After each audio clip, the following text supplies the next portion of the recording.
शिवानी गोयल जी। राधे राधे महाराज जी। महाराज जी, मृत्यु क्या है और क्यों डर लगता है इससे? मृत्यु एक भ्रम है, सत्य वस्तु नहीं है। अब हम आपको बताते हैं कैसे भ्रम है। पंचभूतों से रचित ये शरीर है। जब इसका अंतिम संस्कार होता है तो अग्नि तत्व अग्नि में मिल गया, जल तत्व जल में, वायु तत्व वायु में, पृथ्वी तत्व पृथ्वी में, आकाश तत्व आकाश में। 5 तत्वों से रचित शरीर है। वो अपने अपने तत्वों में मिल जाते हैं। इसमें मरा कौन? मरा नहीं ना, शरीर में मरा नहीं ना।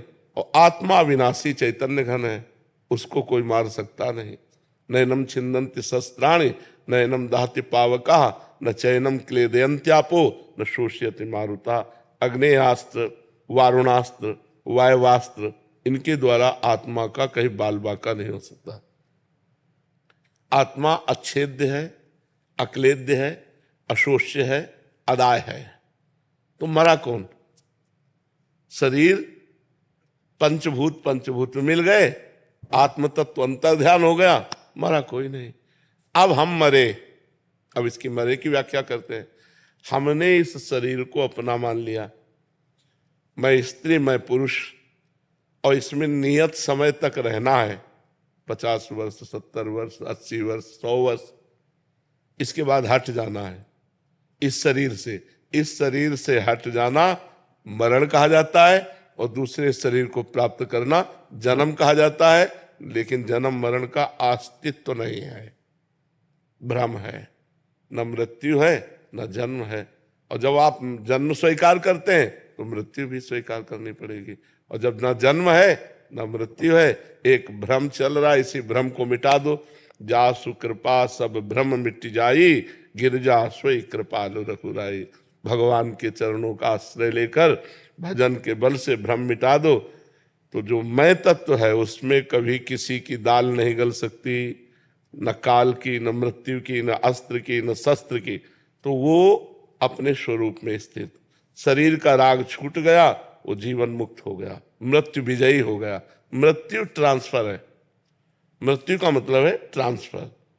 यही है अगला जन्म, और ये छोड़ना हुआ मृत्यु। मृत्यु और जन्म एक भ्रम है, अज्ञान जनित है। जब तक ये नष्ट नहीं होगा अज्ञान, तब तक ये क्रम परंपरा चलती रहेगी। जैसे स्वप्न में एक आदमी समुद्र में डूब रहा है। अब उसके बचाने का उपाय क्या है? वो जोर से चिल्ला पड़ा, मैं डूब रहा हूं, बचाओ। अब जितने जागने वाले हैं, अब क्या उपाय कर सकते हैं? समुद्र के आसपास वो अपने को देख रहा है कि मैं समुद्र में डूब रहा हूं, हल्ला मचा रहा है कि आसपास लोग हैं, मुझे बचा लें। और वो आवाज जोर से निकल पड़ी उसकी स्वप्न में, मैं पानी में डूब रहा हूं, समुद्र में, मुझे बचाओ। अब हम तैराक लावें या नाविक लावें, ये क्या करें? तो एक केवल उपाय है, जगा दो से। जगा दो तो एक बूंद पानी नहीं था, जहां डूब के मर रहा था एक बूंद पानी नहीं था, केवल स्वप्न था। नहीं तो मां कहूं मैं अनुभव अपना, सत हरि भजन जगत सब सपना। ये पहले रूप नहीं था, 60 वर्ष पहले ये रूप नहीं था। अब आगे पता नहीं कितने मिनट बाद ये रूप नहीं रहेगा। ये बीच में केवल भाषित हो रहा है, इसलिए सपना है। अगर ज्ञान के द्वारा देखो तो जैसे आपकी गाड़ी आपके पैसे के अनुसार है, ऐसे ये गाड़ी है।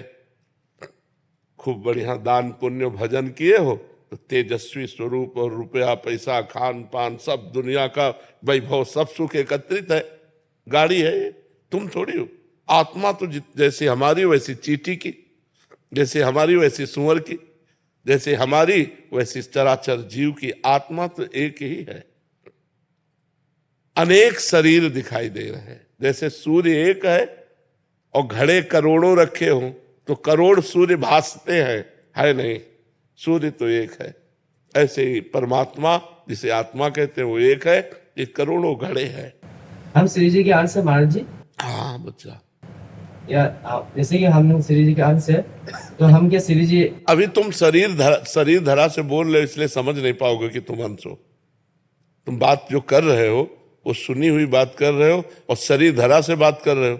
अभी बात कर रहे हो ना शरीर धरा से, अभी तुम भगवत अंश में स्थित थोड़ी होके बात कर रहे हो। पहले भजन करो, भगवत अंश का अनुभव करो कि मैं हूं, तब आगे की बात समझ में आ जाएगी। नहीं तो चाहे जितना ज्ञान बघारो, सुन के यहां से निकल जाएगा, कुछ पल्ले नहीं पड़ेगा।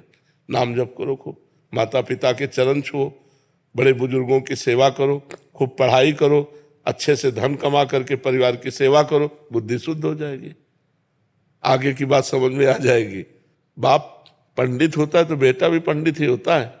तो ईश्वर अंश जीव अविनाशी, चेता नमल सहज सुख राशि। पर अपने को भूल चुके हो बच्चा, जब तक जानोगे नहीं, और वो जानना बिना साधना के नहीं हो सकता। ये कोई बातों से थोड़ी जाना जा सकता है, उसके लिए साधना करनी पड़ेगी। उसके नाम जप हाँ, नाम जप करो, माता पिता की आराधना करो, बड़े बुजुर्गों की आराधना करो, सबका आशीर्वाद मिले, बुद्धि पवित्र हो, तब पवित्र बुद्धि में भगवत ज्ञान जागृत होता है।